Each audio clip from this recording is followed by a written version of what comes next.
കഴിഞ്ഞ 5-6 വർഷം എടുത്തു കഴിഞ്ഞിട്ടുണ്ടെങ്കിൽ ജയറാം എന്നുള്ള നടൻ്റെ മലയാളത്തിൽ റിലീസായിട്ടുള്ള സിനിമകൾ വെറും 3 എണ്ണമാണ്.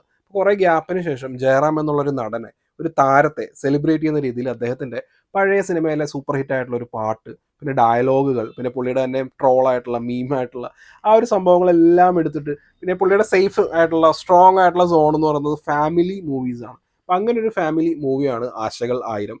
ഈ ജയറാമിൻ്റെ ഏത് സിനിമ റിലീസായി കഴിഞ്ഞാലും സോഷ്യൽ മീഡിയയിൽ ചിലപ്പോൾ ചോദ്യങ്ങൾ കാണാം, ജയറാമേട്ടൻ തിരിച്ചു വന്നോ, ജയറാമേട്ടൻ തിരിച്ചു വന്നോ. ആക്ച്വലി ഈ ചോദ്യം ആവർത്തിക്കും എന്നാണ് എനിക്ക് ഈ സിനിമ കണ്ടപ്പോൾ ഫീൽ ചെയ്തത്. കാരണം ഒരു ബെറ്റർ ആക്കാവുന്ന പ്രൊഡക്റ്റ് ആയിരുന്നു, പക്ഷേ അത്രയ്ക്ക് അങ്ങോട്ട് ഏറ്റില്ല എന്നാണ് എനിക്ക് ആശകൾ 1000 എന്നുള്ള സിനിമയെക്കുറിച്ച് പറയാനുള്ളത്. നമുക്ക് ഡീറ്റെയിൽ ആയിട്ട് നമുക്ക് നോക്കാം. ജൂഡ് ആന്റണി ജോസഫ്, അരവിന്ദ് രാജേന്ദ്രൻ ഇവർ ചേർന്നിട്ടാണ് ഈ സിനിമയുടെ സ്ക്രിപ്റ്റ് എഴുതിയിരിക്കുന്നത്. ഒരു അച്ഛൻ മകൻ അവർ തമ്മിലുള്ള ഒരു ഇമോഷണൽ കോൺഫ്ലിക്റ്റ് എന്നുള്ള രീതിയിലാണ് സിനിമ പോകുന്നത്. കുടുംബത്തിന് വേണ്ടി ഒരുപാട് അധ്വാനിക്കുന്ന, കഷ്ടപ്പെട്ട് പണിയെടുക്കുന്ന ഒരു അച്ഛൻ, ഒരു മകനുണ്ട്. ആ മകന് 28 വയസ്സോളം ആയി. പക്ഷേ സിനിമ എന്നുള്ളൊരു സ്വപ്നം മകൻ്റെ മനസ്സിലുള്ളത് കൊണ്ട് വേറെ ജോലിക്കൊന്നും പോകാതെ സിനിമയ്ക്ക് വേണ്ടി മാത്രം ശ്രമിക്കുന്ന ഇവർ തമ്മിലുള്ള ഒരു ഇമോഷണൽ കോൺഫ്ലിക്റ്റ് ഉണ്ടാവുമല്ലോ. ആ ഒരു ഇമോഷണൽ കോൺഫ്ലിക്റ്റിൽ പറയുന്ന ഒരു ഫാമിലി ഡ്രാമ എന്നുള്ള രീതിയിലാണ് എക്സ്പെക്ട് ചെയ്തത്. പക്ഷേ സിനിമ പോകുന്നത് വേറെ കോമഡി ട്രാക്കിലാണ്.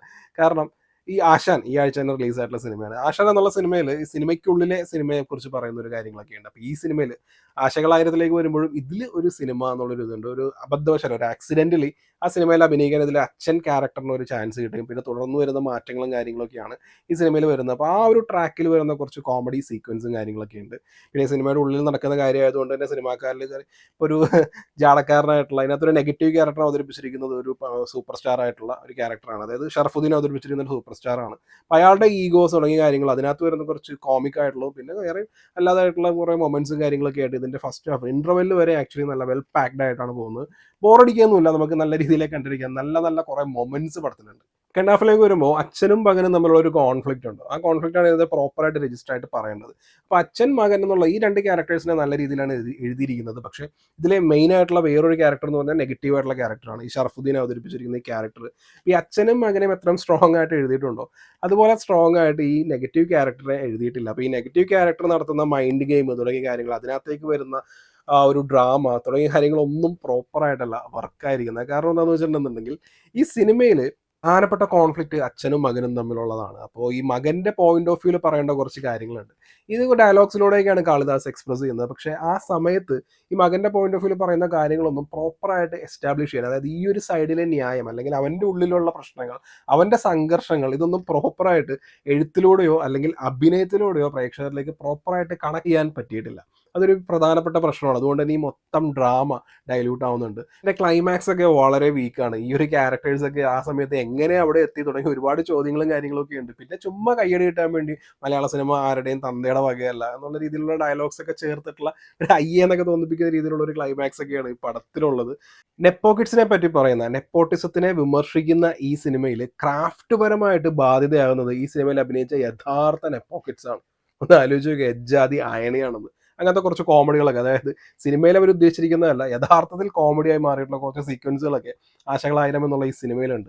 ഇനി ടെക്നിക്കലി പറയുകയാണെന്നുണ്ടെങ്കിൽ ഇതിൻ്റെ DCP, ഇതിൻ്റെ IAB ഗംഭീരമായിരുന്നു. കാരണം ഒരു ഫാമിലി കോമഡി ഡ്രാമ സിനിമയിൽ ഇത്രയും നല്ല ചാനൽ ആക്ടിവിറ്റി, അറ്റ്മോസ്ഫിയറൊക്കെ ഉണ്ടല്ലോ, ഭയങ്കര എഫക്റ്റും ചാനൽ ആക്ടിവിറ്റീസ് ഒക്കെ ഗംഭീരമായിരുന്നു. ഇത്ര സൗണ്ട് മിക്സിങ്, ആ ഒരു സൗണ്ട് ഡിസൈനൊക്കെ ഞാൻ വേറൊരു ഫാമിലി ഡ്രാമ ഈ ജോണറിൽ വന്ന പടത്തിൽ ഇന്നേ വരെ ഞാൻ എക്സ്പീരിയൻസ് ചെയ്തിട്ടുള്ള ഗംഭീര DCP ആണ് ആശകൾ 1000 എന്നുള്ള സിനിമയ്ക്ക് വന്നിരിക്കുന്നത്. പിന്നെ ഇതിന് സ്കോപ്പ് റേഷ്യോ, സ്കോപ്പായിട്ടുള്ള DCP വന്നിട്ടുണ്ട്, ഫ്ലാറ്റ് ആയിട്ടുള്ള DCP വന്നിട്ടുണ്ട്. നിങ്ങളുടെ അടുത്ത് എപ്പിക് സ്ക്രീനുകൾ ഉണ്ടെന്നുണ്ടെങ്കിൽ നിങ്ങൾക്ക് ഫ്ലാറ്റ് ആസ്പെക്ട് റേഷ്യോയിൽ ഈ സിനിമ കാണാൻ പറ്റും. ആക്ച്വലി ഫ്ലാറ്റ് ആസ്പെക്ട് റേഷ്യോയിൽ കാണുകയാണെന്നുണ്ടെങ്കിൽ നല്ലൊരു ബെറ്റർ എക്സ്പീരിയൻസ് ആയിരിക്കും. എപ്പിക് തിയേറ്റർ ഉണ്ടെന്നുണ്ടെങ്കിൽ മിസ് ചെയ്യരുത്. പെർഫോമൻസ് വൈസ് പറയുകയാണെന്നുണ്ടെങ്കിൽ ജയറാമിന് ഈസി പീസി ആയിട്ടുള്ള റോളാണ്. പുള്ളി നല്ല ഗംഭീരമായിട്ട് തന്നെ സ്ക്രീനിലെല്ലാം അവതരിപ്പിച്ചിട്ടുണ്ട്.